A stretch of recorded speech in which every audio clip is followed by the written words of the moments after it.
Right now on Upfront. Happy New Year! A new year, a new legislative session at the Capitol. On January 3rd, 2023, I will still be the 46th governor of the great state of Wisconsin. A new Congress on Capitol Hill. Are you backing Kevin McCarthy to be House Speaker? Yes, absolutely. I think he has the opportunity to really take us forward. And new elections in battleground Wisconsin already just weeks away. It's the most critical race that I can think of in my lifetime. Our roundtable is here. The big stories from 2022, the critical new year ahead. A special New Year's Day edition of Upfront starts right now. Taking on the issues important to Wisconsin. This is Upfront. Hi, everyone, and thanks for joining us. Happy New Year's Day 2023. Already off to a fast start this week. Governor Tony Evers and Lieutenant Governor-elect Sarah Rodriguez will officially be sworn in Tuesday. So, too, will the new Congress in Washington, alongside the closely watched votes for House leadership, a divided government on all levels. And an incredibly important state Supreme Court race looming with a primary now just weeks away. All right, with that, let's bring in our roundtable this New Year's Day. J.R. Ross, editor of WisPolitics.com, A.J. Biaport, host of Capital City Sunday on WKOW-TV, and Jesse Opine, bureau chief at the Cap Times. Welcome to you all. Thanks for having us. Thanks for being here. Let's begin here. Let's look back at 2022, some of the biggest races, some of the biggest moments. What election or moment are you watching that's really going to carry into 2023, JR? The governor's race, Tony Evers not just won, but he defied history. He's the first candidate to win a gubernatorial contest in Wisconsin with his party in power in the White House since the Tommy Thompson did it back when George Bush was president. He's the first Democrat ever in Wisconsin to win the governor's race when his party's nominee for U.S. Senate lost. And his election changed the trajectory of the Capitol going forward. Republicans, if they had unified control, would be doing a flat tax. Evers is not going to sign a flat tax. They'd be doing universal school choice. Evers is not going to go for universal school choice. There are all these things they want to get done. Evers is now the goalie. And the question is, will he continue to be on defense all the time or try and work with lawmakers to get something done? He's had a strained relationship with Robin Vos and Devin LeMahieu, the leaders in both houses. They've met, so that's a first step. Will they actually work together is the big question going forward in 2023. AJ, looking ahead from 2022. Yeah, I would say the race that stood out most to me, the moment that stood out to me the most was the GOP primary in the governor's race last summer, because you had Rebecca Kleefisch, who it had seemed for months was almost preordained as the GOP candidate for governor. Then in enters Tim Michels back in April. And I think the question going forward is going to be, can the right in Wisconsin unify a bit? Because coming out of that primary, a lot of the thought was, is this the death of the cheesehead revolution? You know, Rebecca Kleefisch falls, Tim Michels goes on and wins. What will happen going forward? We'll find out soon enough with this state Supreme Court race in April. Can the right unify behind the candidate who comes out between Jennifer Dorow or Dan Kelly? I'm really interested in seeing that dynamic play out going forward, because will the far right, will the so-called MAGA crowd, will they unify between a more mainstream candidate, or will that faction of the party continue to propel their preferred candidates to win primaries, ultimately to fall short in statewide general contests? All right, Jesse, who's joining us in Madison, what are you watching? It's really a combination of both what JR and AJ talked about, which is, does that fracturing within the GOP continue, and does it translate into the legislative process? Do they start to have, factions breaking out within the party, within the caucus, that make it more difficult to be a united front when, they do in theory have to work with Governor Evers if they do want to get anything done? I want to ask about the national picture here for just a minute. On Wednesday or on Tuesday this week, Republicans will take control of the U.S. House of Representatives. What impact do you think that Wisconsin's delegation is going to have on what we see play out in Congress? Well, you have Brian Stile, for example, who was an early pick of the McCarthy team, right? Put in charge of this committee that paves the way for him to chair a committee in the next session. Gallagher was elected to a chairmanship. We're not seeing any big complaints about McCarthy from our delegation. The question is, what path do they have to bigger and better things in the House leadership because of the relationship with Kevin McCarthy if he's elected speaker, sorry. Yeah, talking to Congressman Glenn Grothman, the term he had used when asked if he supports Kevin McCarthy as Speaker, he simply said, well, no one else is really ready for prime time. That was the phrase he used. So that seemed to be the sense from some of our delegation. When I talked to Tom Tiffany, he was perhaps a little more lukewarm in terms of full out endorsing Kevin McCarthy, but at the same time, similarly had indicated, well, who's the better option here? So it'll be interesting to see how that plays out because, of course, Congressman Tiffany, perhaps a little bit more to the right on the spectrum, compared to somebody else who, like a Brian Style, who perhaps might be a little bit more toward the center on some issues. So interesting in seeing who becomes more of a power player with the GOP taking the majority. Well, and with Style and Gallagher, they both quickly said yes when I asked them on up front, do they support McCarthy? It was very quick with their committee assignments and appointments. Jesse, looking ahead to 2024, though, these names are going to be in the mix when we talk about the Senate race. I want your perspective on Senator Baldwin. Is she going to run? What did she tell you? She's widely expected to run again. Yeah.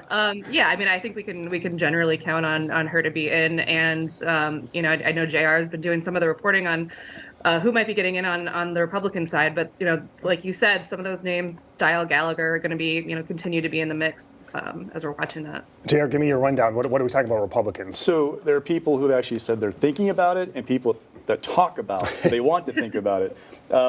Eric Hovde is a businessman in Madison. He ran for U.S. Senate in 2012. He's flirted with runs for governor since then. He's told me both after he dropped out of the governor's race and recently that he's still thinking about it in 2024. Then you go through the congressional delegation because, they're elected members of Congress. Gallagher had $3 million in the bank end of November. He has since told a D.C. outlet that he's not planning to run against Baldwin. Style had $1.5 million in the bank in November. He, though, has a path to leadership or a role with this House delegation, so I don't know that he's going to really get a flirt with it. You can go through Tom Tiffany. He might want to run statewide someday. Not a very good fundraiser. Then you have to go through your Tim Michaels, your Rebecca Clayfishes, because they've run statewide before.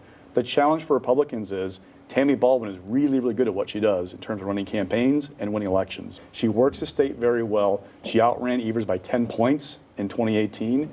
I know she'll be on lists of like the most vulnerable senators to watch in 2024, but she's a pretty good bet right now, unless a bomb drops out for Democrats in that cycle. I want to talk about bringing it back to what happens here in Wisconsin and the state budget battle, which is going to get underway here over the next couple of weeks. What can we expect out of the next couple of weeks with the state budget battle? And kind of to your point, JR, is there any sense that anything is going to be able to get done with the governor and Republican leadership? There's a lot of posturing right now. We're going to see the governor's budget mid-February. He'll lay down his markers. Look, if passes prologue, he's going to load up his budget with all kinds of policy positions that reflect his values. They're also very popular. Republicans, if passes prologue, will strip them all out in one move by the Joint Finance Committee. The question becomes, how hard will Republicans go on this budget in terms of tax cuts, school choice, these provisions that Evers is not a fan of. And then for Evers, he's threatened vetoes twice, but stopped short. Is this the time he actually vetoes a budget? In talking to people, they've told me that the driving philosophy for Evers is he will not hurt kids. That means it's not going to be it disrupts K-12 funding. He has an ace in the hole, though, in some ways. With the COVID money we got as a state from the federal government, there is still a couple $100 million not allocated going forward. I'm not saying Evers will use that money, but if we got to a situation with a budget standoff, Evers could tap those funds to keep schools whole until they resolve the standoff. Jesse, you talked to the governor recently as well. Do you think we're headed towards more of a standoff, or is this more of the same like we saw the last 4 years? Well, everyone's kind of staking their claims right now, and so you're seeing that not even necessarily Republicans are all on the same page on things like what they want to do with taxes. Do they want to go for a flat tax, or do they decide to go for something that they know the governor might sign? The governor's been pretty clear that he's not going to do anything that gives a tax cut to predominantly wealthy Wisconsinites. He's looking for more low middle income relief. And so do Republicans align on something that they think that they can get through, or yeah, I think the potential for a standoff is very real. All right, our conversation here is just getting started. More of this on the other side of the break. Up next, the state Supreme Court race in battleground Wisconsin. You're watching a special New Year's Day edition of Upfront.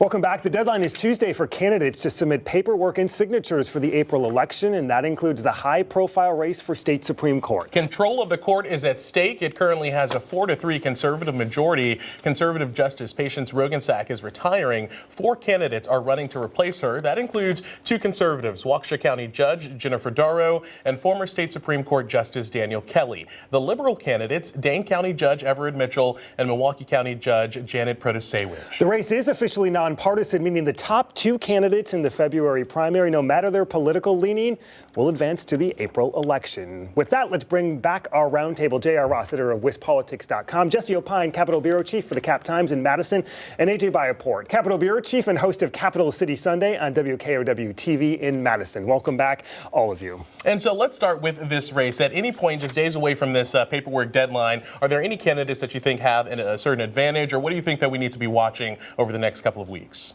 Oh, it's all about the lanes. So Judge Darrow oversaw this high-profile case, right? Is that enough to build attention for a Supreme Court race when that has nothing to do with running for Supreme Court, right?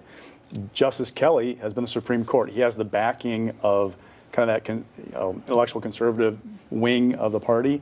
The Federal Society, are they going to put money behind him?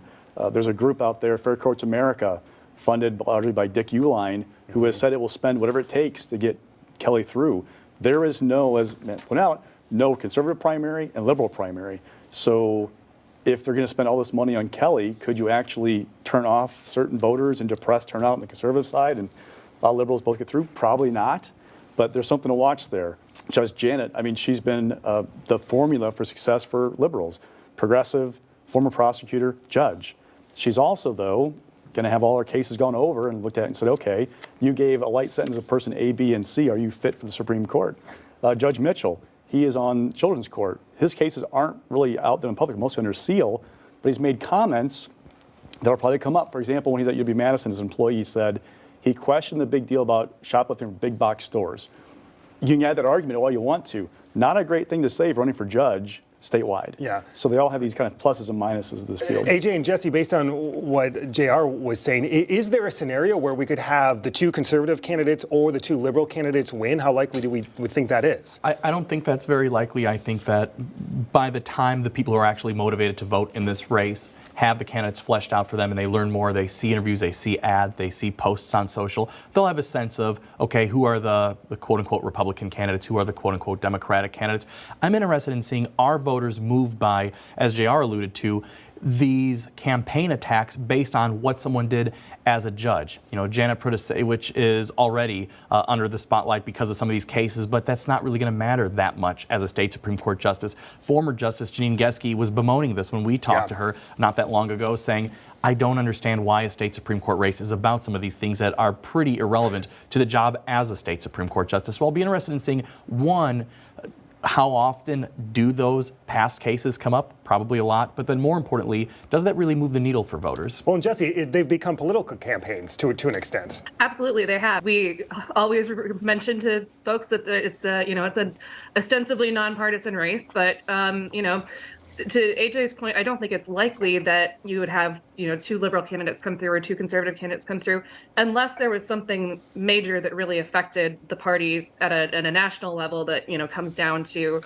the state level that way. But, they've become incredibly political. You're going to see a lot of negative advertising. A lot of those cases, you can cherry pick any light sentence or any criminal who was charged and did something terrible later and make a pretty good attack ad. A lot of talk about the control of the court. So given the makeup of the legislature and some of the issues that could go to the Wisconsin Supreme Court, what are some of the issues that you think could be front and center for this new court? Control of the legislature, for one. I mean, we have maps that were drawn by Republican lawmakers and blessed by the state Supreme Court. If a liberal wins, you can open the door to a challenge to those maps and argue that they are a partisan gerrymander, which violates the Wisconsin Constitution. Ahead of 2024 even. Yes. Yeah. I'm not saying that is there, but you could raise that argument. Abortion is going to be a huge issue this spring. It was this past fall. Democrats have not forgotten that. They're going to drive that issue this spring, the Supreme Court race. Josh Kaul, the Attorney General, has a lawsuit challenging the 1849 ban. If a liberal wins, that lawsuit has a better chance of being successful. So expect those issues to be a big driver for progressive voters this spring. Yeah, and along those lines, I would put abortion as the thing I'm watching most closely as the issue that the court could decide.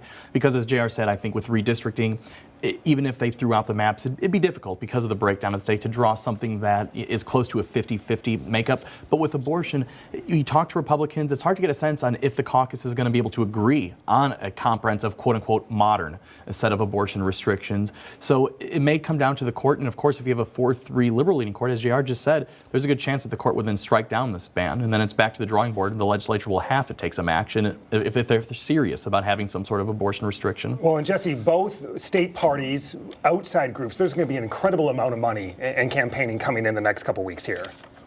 There will be, and I agree with AJ that abortion is the issue that I'm going to be watching the most closely, because it's not just a campaign issue. We saw just how motivating it was, though, in the last set of elections, and I don't think Democrats are interested in forgetting that and letting up on that anytime soon. They're going to tie conservative candidates to that 1849 ban, which we know is largely unpopular, and it has real serious effects on people's lives. So it's something that the court will have a really big role to play in. The conversation continues up next. Battleground Wisconsin. New insight from our panel next.